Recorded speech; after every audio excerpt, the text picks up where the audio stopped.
आरहत वाङ्मय में कहा गया है, क्षणम जाना ही पंडित। पंडित पुरुष क्षण को पहचाने, समय का मूल्यांकन करे, जागे शुभ संस्कार समय का अंकन हो। हमारी दुनिया में समय एक ऐसी चीज है जो बिना पैसे मिल जाती है, एकदम फ्री मिलती है। इतना फ्री में मिलना कई बार महत्व को कम करना भी हो सकता है। कभी कभी उस साहित्य की बात आती है कि साहित्य आधे मूल्य मेरे, साहित्य फ्री मेरे। तब एक बात कि ये साहित्य का कोई अवमूल्यन नहीं है क्या, कि साहित्य को फ्री कर दो, आधे मूल्य में कर दो। आदमी कोई कपड़ा खरीदने के लिए बाजार में जाए तो कपड़ा आधे मूल्य में मिलता है क्या, और कोई वस्तु आधे मूल्य में मिलती है क्या? तो साहित्य को आधे मूल्य में करने का प्रयास क्यों किया जाए, या फ्री का प्रयास क्यों किया जाए? खैर, एक अलग विवेच्य विषय हो सकता है। पर समय फ्री में मिलता है तो कई बार उसका महत्व भी उतना आंका नहीं जाता, ऐसा लगता है। समय एक धन है। मुझे मुनि श्री बालचंद जी स्वामी गंगा शहर याद आ रहे हैं। संघ सेवी का सम्मान उन्हें प्राप्त हुआ था, गुरुदेव तुलसी के द्वारा वह सम्मान दिया गया था। और गुरुदेव तुलसी की सेवा में रहने वाले मुनिप्रवर थे, गुरुदेव के पास सोने वाले। रात्रि में गुरुदेव की विशेष यानी अपेक्षावश जब गुरुदेव विराजते तो बालचंद जी स्वामी परिचर्या में रहते थे। बरसों तक यह क्रम रहा।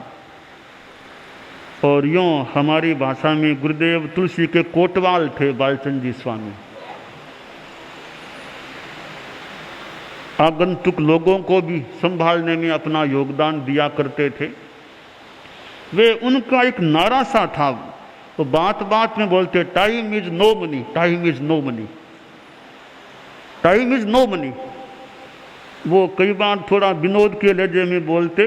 वो क्यों बोलते, संभवतः कारण यह था कि जैसे गुरुदेव कभी किसी बात में लेट हो जाते, किसी कार्य में लेट होने पर वे हम संतों से कहते, टाइम इज नो मनी, अर्थात कितना विलंब हो रहा है। खैर, टाइम इज मनी, समय एक धन है। कंजूस आदमी धन को कैसे खर्चता है, उसके हाथ से धन छूटना मुश्किल होता है।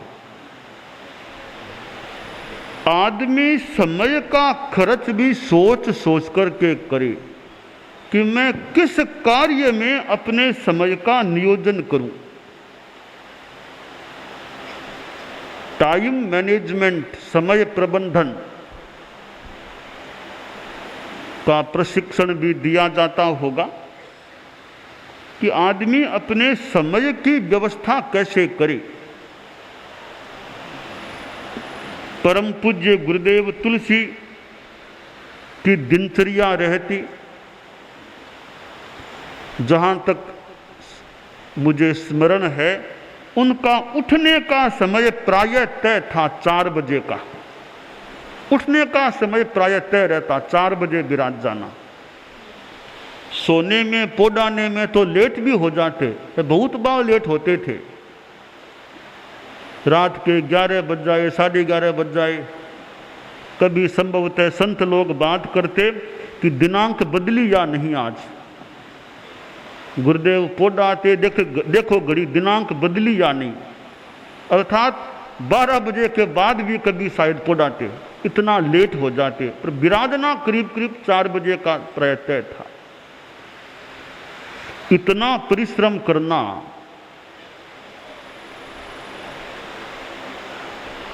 कि रात के 11:30-12 भी बज जाए। हालांकि एक बात के अनेक पहलू हो सकते हैं सोचने के। कालूगणी की बात थी तो मैंने सुना परम पूज्य आचार्य महाप्रज्ञ जी से संभवतः कि कालूगणी सोने में लेट नहीं होते थे। रात आई कि कालूगणी पोड़ाई, फिर रात आने का समय हुआ तो कालूगणी पोड़ा जाते। यह मैंने आचार्य महाप्रज्ञ जी से संभवतः सुना था। तो कालूगणी तो सोने में लेट नहीं होते थे, तो गुरुदेव तुलसी तो लेट भी होते थे। गुरुदेव तुलसी को मैं मन में लाऊं तो मेरा अनुमान है कुछ बातों में तो गुरुदेव तुलसी कालूगणी का बड़ा फॉलो करने वाले थे। कुछ कुछ बातों में वे कालूगणी के अनुकर्ता थे और कई बातों में उन्होंने कालूगणी का अनुकरण नहीं भी किया। जैसे सोने की बात है तो कालूगणी का अनुकरण संभवतः नहीं किया। कालूगणी रात आते ही पुराने वाले, तो गुरुदेव तुलसी देरी से पुराने वाले बरसों तक रहे होंगे। कुछ अंतिम वर्षों में तो फिर भी सोना कुछ जल्दी हो गया, हो जाता था संभवतः। पहले पहले पुराने में लेट होते थे। कालूगणी हिंदी भाषा को इतना पसंद नहीं करते थे। उनकी राजस्थानी अपनी भाषा, हम तुम को इतना वो महत्व नहीं देते। तो बाद में गुरुदेव तुलसी ने तो हम तुम की भाषा स्वीकार कर ली भाषण में। समय सापेक्ष निर्णय कई बार लेने होते हैं। कालूगणी थे, वे रचना प्राय नहीं करते, काव्य रचना नहीं करते। देखिए, डालगणी का व्याख्यान कालूगणी ने नहीं बनाया, मानक गणी पर आख्यान कालूगणी ने नहीं बनाया। कालूगणी, डालगणी, मानक गणी तीनों आचार्यों के आख्यान गुरुदेव तुलसी ने निर्मित किए थे। बोले दग्धाक्षर की बात कालूगणी के मन में जो भी थी, रचना पद्यात्मक संभवतः वो विशेष करते ही नहीं थे। कोई मर्यादा मोक्षम आदि के गीतों की बात छोड़ दें, बाकी रचना नहीं करते थे। तो गुरुदेव तुलसी ने इस बात में कालूगणी का अनुकरण नहीं किया। वे तो रचनाकार थे, साहित्य रचना करते थे। तो गुरु की कई बातों का अनुकरण करना भी ठीक है, तो कहीं कहीं लकीर से हटकर भी आदमी काम करे। वो द्रव्य, क्षेत्र, काल, भाव देख करके आदमी को अपना निर्णय लेना होता है। हर बात को लकीर पर ही चलना कहीं कहीं काम का हो सकता है, तो कहीं कहीं अनुकूल या उचित नहीं भी हो सकता है। संस्कृत साहित्य में अभिज्ञान शाकुंतलम एक अच्छा ग्रंथ है। एक श्लोक वहाँ संभवतः आता है, पुराण मित्येवन साधु सर्वम नचापि काव्यम नवमित्य बद्यम संतः परीक्षान्य तरद भजन्ते मूढ़ः पर प्रत्यय नेय बुद्धि ही। कि पुराना है इसलिए अच्छा है, यह कोई कसौटी नहीं है। और नया है इसलिए ठीक है, यह भी कोई कसौटी नहीं है। तो क्या करें? तो समीक्षा परीक्षा करके निर्णय लो, क्या करना है क्या नहीं करना। पुराणता नवीनता को छोड़ के जो उचित हो वो तुम करते चले जाओ। समय एक ऐसा धन है कि जिसका व्यवस्थापन हम अच्छा करना सीख लें तो समय का बढ़िया उपयोग हो सकता है। दिनचर्या आदमी की मोटा मोटी तय फिक्स रहनी चाहिए। दिनचर्या अस्त व्यस्त नहीं रहनी चाहिए। उठने का समय क्या और सोने का समय क्या, यह अगर मोटा मोटी रूप में तय रहे, कदाचित परिवर्तन भी तात्कालिक रूप में किया जा सकता है। ऋतु आदि के अनुसार ध्यान देकर अपनी समय सारणी तय की जा सकती है। तो उठने का समय और सोने का समय तय रहे तो दिनचर्या का एक आयाम तो तय हो गया। बाद में कब क्या काम करना, इसकी अपनी अच्छी व्यवस्था रहनी चाहिए। कौन सा समय किस काम के लिए ज्यादा उपयुक्त है। कंठस्थ करना है तो सवेरे का समय अच्छा है, सवेरे कंठस्थ करें, याद करें। और सवेरे कोई साधु साधियां हम लोग आगम जैसा स्वाध्याय करें। अब सवेरे सवेरे का समय आधा घंटा घंटा अखबार देखने में अगर लगा दें, सवेरे का समय कीमती महत्वपूर्ण समय, वो अखबार पढ़ने में इतना क्यों लगाएं। अखबार तो दिन में बाद में ही कभी देख सकते हैं। सवेरे सवेरे वो कहीं मार काट की खबर है, कहीं हत्या की खबर है, कहीं लूट की खबर है, कहीं कुछ है, तो ऐसी बातों को सवेरे सवेरे क्यों दिमाग में स्थान दे। तो सवेरे तो कोई आगम जैसा स्वाध्याय करें, अध्यापन करें, अध्ययन करें, वाचन करें, कोई साहित्य का अच्छा काम करें या और कोई अपना अच्छा करणीय कार्य करें। हालांकि अखबार पढ़ना कोई बुरी बात नहीं है।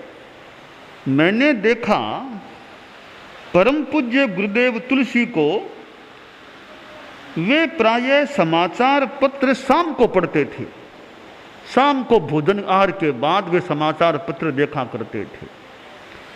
आचार्य महाप्रज्ञ जी को मैंने देखा मोटा मोटी रूप में बहुलांश में संभवतः वे लंच लेने के, मध्याह्न के भोजन के बाद अखबार देखा करते थे। और गुरुदेव फरमाते कि सवेरे सवेरे ये मारकाट की बातें दिमाग में नहीं आनी चाहिए। तो कौन सा समय किस कार्य के लिए ठीक है।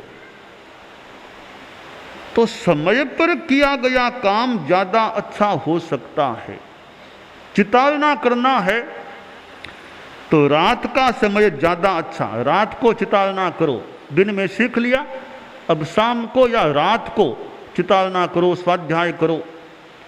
माला जप करना है, दिन में भी कर सकते हैं, अथवा रात में माला जप ध्यान साधना करें।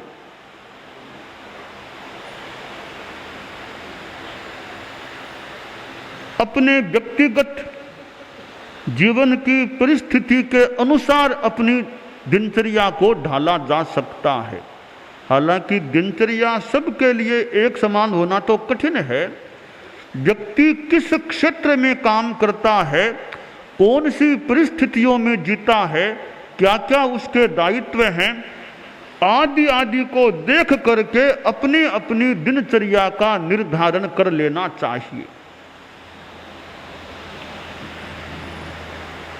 समय हमारा सत कार्यों में बीते, असत कार्यों में समय न बीते। रोज आदमी कोई न कोई महत्वपूर्ण काम में अपना योगदान दे। आदमी यह सोचे कि आज का दिन मेरा बीत गया, रात को सोचे मैंने आज के दिन में अब तक जितना बीत गया है, रात आ चुकी है, महत्वपूर्ण बढ़िया काम आज क्या किया मैंने, सुकृत क्या किया, किसी का उपकार किया आज मैंने, किसी का कल्याण करने में योगदान दिया, और क्या मैंने बढ़िया काम किया। साधना का एक प्रयोग है, समन श्रेणी भी है, मुमुक्षु बाह्या भी है। साधना का एक प्रयोग है कि दिन भर की अनुप्रेक्षा करना। जैसे सोने से पहले भले 5-10 मिनट के लिए आदमी देखे, यानी मैं उठा था अब से पीछे लौटूं, अब मैं सोने की स्थिति में जाने वाला हूं।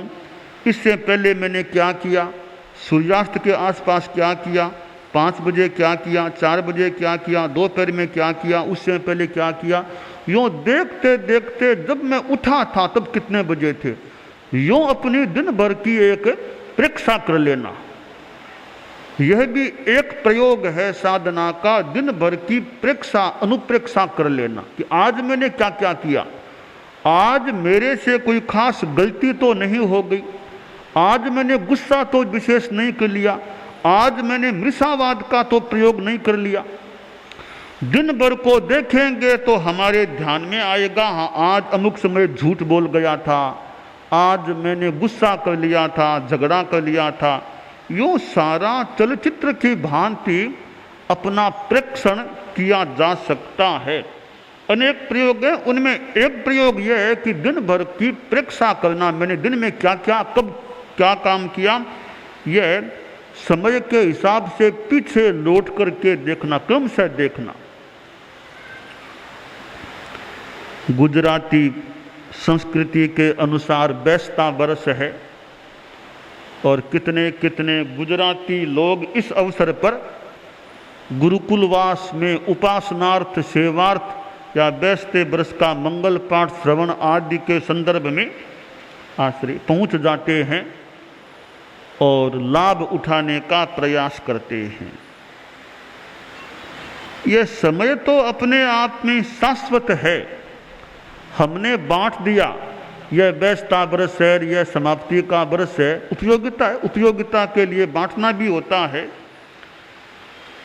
तो समय को बांटा जाता है। एक बरस चला गया गुजराती विधि के अनुसार, विराटनगर में हम लोग थे, तब आप में से कई लोग आए होंगे विराटनगर में भी। उसके बाद एक बरस संपन्न हो गया। यह एक एक बरस जाता है, इसका मतलब है हमारे जीवन काल का एक बरस और कम हो गया है। यूँ एक एक बरस कम होते जा रहे हैं। खैर यह तो नियम है, कम होना ही है। कम तो भले हो पर दम रहे हमारे बरस में, कोई अच्छा काम करें, हमारा दमदार बरस बीते, अच्छा काम हमने क्या किया। एक बरस की भी परीक्षा की जा सकती है। खास करके गुजराती संस्कृति वाले लोगों के लिए बात है कि इस साल में मैंने खास काम क्या किया, धार्मिक दृष्टि से क्या किया, मैंने कोई बड़ा पाप तो मेरे द्वारा नहीं हो गया। यूँ एक वर्ष का प्रतिलेखन भी किया जा सकता है। बरस भर की आलोचना भी ली जाती है, वह भी अच्छी बात है। कहीं कोई दोष लगा हो तो प्रायश्चित लेकर के हम शोधन कर लें। आगामी वर्ष सामने है, यह सोचा जा सकता है कि अगले वर्ष में मैं क्या करूं, कैसे मेरा अगला वर्ष सफल बने, सुफल बने, आध्यात्मिक दृष्टि से कैसे मैं सौफल्य को प्राप्त हो सकूं। इस प्रकार समय की विवेचना यथोचित यथासंभव की जानी चाहिए। साध्वी प्रमुखा जी ने उद्बोधन फरमाया और अनुभवी ज्ञान संपन्न व्यक्तियों का उद्बोधन होता है। वह उद्बोधन भी खुराक देने वाला, पोषण देने वाला हो सकता है। और जिनका वर्षों का अनुभव हो, अध्ययन हो, साधना भी हो और मान्य सम्मान्य भी हों, ऐसे व्यक्तियों के मुख से जो संबोधन उद्बोधन प्राप्त होता है वह अपने आप में प्रतिष्ठा योग्य होता है, सम्माननीय होता है, यथासंभव अनुसरणीय भी होता है। तो यह एक वर्ष का समापन और नए वर्ष का प्रारंभ गुजराती प्रविधा के अनुसार हुआ है। गुजराती श्रावक श्राविकाएँ हमारे समन श्रेणी में भी गुजराती हैं, थोड़ा वो गुजरात का प्रभाव तो हो ही सकता है ना, तो वे भी खूब अच्छा